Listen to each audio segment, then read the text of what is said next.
amazing joke that he, for some reason, self-censored America. Go on your DVR and watch an hour. It plays once. It's a great joke. You guys weren't going to give me the laugh, so I bailed on it. New audience, buddy. I would have given you the laugh. Go ahead, no doubt. It was a great joke. We got Lamar Arrington back with us now. We'll talk about that dumb joke a little bit later, guys. We got to talk some Monday Night Football. It was a gem last night. Colts, Ravens, and just an incredible night from Lamar Jackson. Baltimore found themselves down 16, 12 minutes to go. Lamar just legit takes over. Gets Baltimore to the end zone twice, late, sends it to OT. Then in overtime, touchdown pass to Hollywood Brown. How about Lamar? 442 passing yards, 4 touchdowns, and 100% confident they would win. Take a listen. To be honest, no, it wasn't a doubt in my mind. Our team, we hit that peak that we needed, at the right time, second half. And, we just knew it's one play at a time. That's all we kept saying in the huddle, like one play at a time. Don't get too hype over, we get 20 yards on this play, just take our time, and that's what we did. You're not giving up. I mean, first of all, we've got Lamar Jackson, all right? And then next of all, we got a bunch of guys just like Lamar Jackson with heart and spirit and soul and persistence and all the other things. It's one of the greatest performances I've ever seen, and it wasn't easy. I mean, it wasn't like we came out just up and down the field. We had to overcome and fight through some things. He was under pressure. He created plays with his feet, threw the ball away when he had to throw it away. Then once we started going, when we were in that situation you're talking about, Jameson, we went into our fast mode, no huddle, 2-minute type mode. He just came alive, and all of our guys did. I mean, all the guys who made plays, and the offensive line. But it starts with Lamar, and he deserves the credit. John Harbaugh's right. Lamar does deserve the credit. He completed 86% of his passes, highest completion percentage ever in a 400-yard passing game. LeVar Arrington, what did Lamar's 4 passing touchdown performance in the overtime win over the Colts show you last night? It showed skill. It showed understanding. It showed maturity. It showed growth. It showed IQ. We know all the things that we know. Lamar Jackson is an amazing athlete. He's an amazing talent. He's so gifted that his gift and his athleticism is so far ahead of everyone that he gets away with doing the things that other quarterbacks can't do, won't do. And so we judge Lamar Jackson off of these, what I call false narratives. It's not true. Lamar Jackson isn't that much removed from the athleticism of other guys in the National Football League.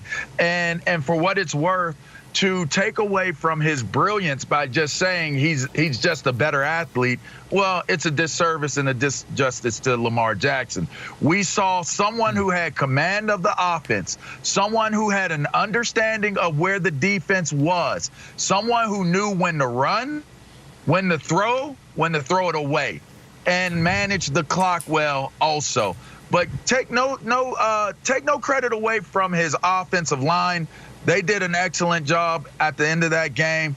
They ran great routes. The play calling was balanced. It got them into the open spaces of the defense. They were running a zone defense, a zone cloud type of defense, creating small windows of opportunity for Lamar Jackson to deliver the ball. And yet the receivers and the tight ends ran in those windows, and Lamar delivered the ball in those windows. You saw a step forward where you can't continue to say he can't win a game with his arm. That question was definitively answered in last night's game. And you can no longer say, LeVar, well, listen, the Ravens are an amazing team when ahead, but if you get them down, they can't come back. Just not built that way. In Lamar's career, he had prior to the playoff game in January of 2021, 9 times he had been down double digits. He was 0-9. Since then, 4 times, including one of the playoff games, he was down double digits. I can't say the word digits this morning. My apologies. He's 3-1 in those 4, including a victory over Mahomes. So in this calendar year, he has won his first playoff game. He has 3 10-plus point comebacks, and he's beaten Patrick Mahomes. Those were all the questions about him. And what he did last night, never been done before. 86% on 400 yards. And if you went to bed early, you saw a mediocre first half. Maybe you went to bed shortly after the goal line fumble, which could have flipped the game. Aside from that, I mean, look at that second half in overtime. That is 90+%. That is more than 10 yards per attempt. And obviously that's 4 touchdowns and a nearly perfect passer rating. And so right now, Broussard, if you were to do, I prefer a top 4, but we can do a top 5 MVP candidate list.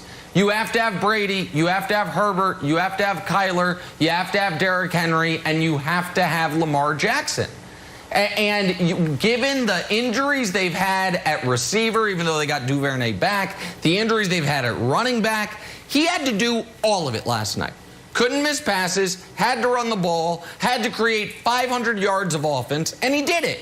So I think it puts him in the MVP conversation again, and in a different way than when he won it 2 years ago, which was he would kill you on the ground and then hit some bombs when the defense was just worried about the run. They knew they had to pass, and they couldn't stop it. It's a great job by Lamar. What are you laughing about?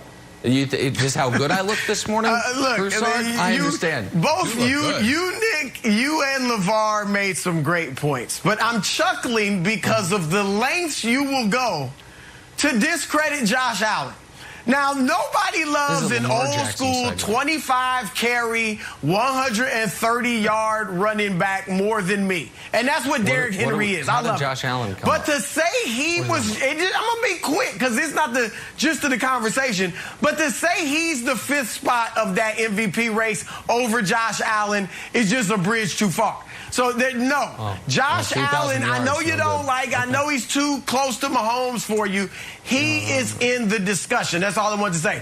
LeVar, I agree with you on virtually everything you said, except that Lamar Jackson, I would say he's head and shoulders above others athletically at the quarterback position. Of course not in the league. But at quarterback, if you're talking about speed, agility, shake, wiggle, moves, whatever you want to call it, he is something that's way above everybody else. But to your point, we shouldn't overlook his other great traits, his intelligence, his character, his work ethic, all of that stuff, and now his passing ability. And so what I learned from last night is that don't doubt him.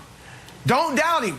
When he came into the league, I didn't think he'd be able to last very long as a running quarterback, especially a fairly small one. I thought he'd get broken up, and here he is 4 years later, and he hasn't been injured. I didn't think he threw the ball well enough to carry a team solely with his arm. Last week against Denver, 316 passing yards. He's averaging 304 passing yards a game this season. So last night, yes, it was an outstanding, maybe once in a season type performance. But it wasn't an aberration in that Lamar Jackson is capable of this now. He does throw well outside the numbers to his receivers, beyond the tight end, beyond the running backs. He has worked himself into being a very good passing quarterback. 5th in the league in yards per game, 5th or 4th in the league in yards per attempt. So he's doing it with his arm. And what that does is make them that much more dangerous. Whilst they have to be considered a legitimate championship contender now, because we see Lamar can come back from a deficit and he can do it with his arm, not just his legs. Okay, so I'm not as confident as you are, and I want to bring LeVar in. LeVar, I want you to make me smarter. I want you to make the audience smarter as well. Because I watch the Ravens season, and it's kind of like when you end a movie, you're like, did I like that movie? I think I liked it. You turned to your friend like, did you like it? Because I'm not sure if I liked it. And here's why. The whole season has been very, very confusing, right? They lose to the Raiders on a 55-yard field goal. They beat the Chiefs by 1. They have to have the longest field goal in history to beat my Lions. Then they did that weird running play with the Broncos. Like, are you focused on winning? Or are you just trying to win records? And then they would have lost this game if Blankenship hit that field goal at the end of the game. Meanwhile, the Bills are very easy to understand.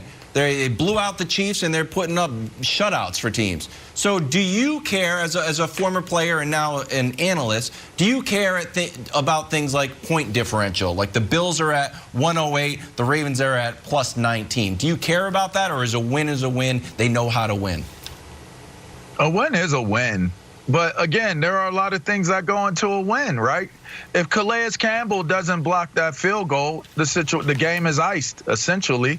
And so to me, when you think about all of the elements that went into this win, you're going to look at the point differentials, but you also got to look into how the wins take place. Did the defense contribute? How much did the special teams contribute? There are other things that you have to take a look at that outside of just one particular position. We love sensationalizing the quarterback's position. We love putting the blame on them, but we also love putting the praise on them, right? So to me, in looking at point differentials, that's more of probably if you're trying to create a narrative or a discussion point as it applies to individuals, where at that position in particular, then it may matter. But to me, a win is a win, and they showed that they had the ability to come back and win. But that's a one-win team, guys. And we've not mentioned that one time. That's what I'm saying. That's a one-win team that they did that against. Yeah, that's Wilds' point. It's a terrible Colts team. No, the Lions are a 0-win team, Wilds. I know you want to give them a win because their coach cried and you love them.